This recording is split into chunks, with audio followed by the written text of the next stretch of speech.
আসসালামু আলাইকুম। সকাল সকালে তো বাটার নান নিয়ে এসেছি আপনাদের সামনে। তো বাটার নান আসলে আমি বাটার দিয়ে বানাইনি, আমি তেল দিয়ে বানিয়েছি, কিন্তু বাটার নানের মতোই। যাই হোক, প্রথমে 2 কাপ ময়দা নিয়ে নিয়েছি, পরিমাণ মতো লবণ, চিনি দিয়েছি, এখন ইস্ট দিয়ে দিচ্ছি 1 চামচ। 2 কাপ ময়দার জন্য 1 চামচ ইস্ট দিতে হবে।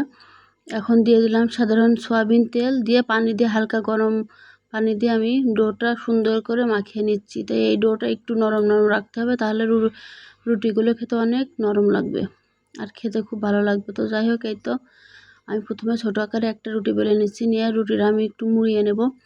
মুড়িয়ে তো এইভাবে গোল করে রাউন্ড শেপ দিয়ে নেব, নিয়ে এখন রুটিটা সুন্দর করে বেলে নেব।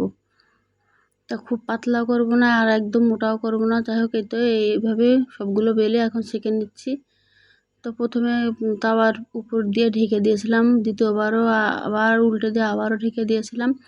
তো কিছু 2 বার ঢাকার পরে এবার আমি মানে তেলের ভিতরে নাড়াচাড়া করে উঠিয়ে নিচ্ছি, এরকম লাল লাল করে। তো এইভাবে সবগুলো বানিয়ে নেব। তো আপনারা একদিন এইভাবে ইস্ট দিয়ে নান রুটি বানিয়ে খেয়ে দেখবেন কেমন লাগে। তো গরুর গোশের সাথে এটা কিন্তু অনেক ভালো লেগেছিলো, আপনারাও চাইলে ট্রাই করে দেখতে পারেন। তো সবাই ভালো থাকবেন, সুস্থ থাকবেন।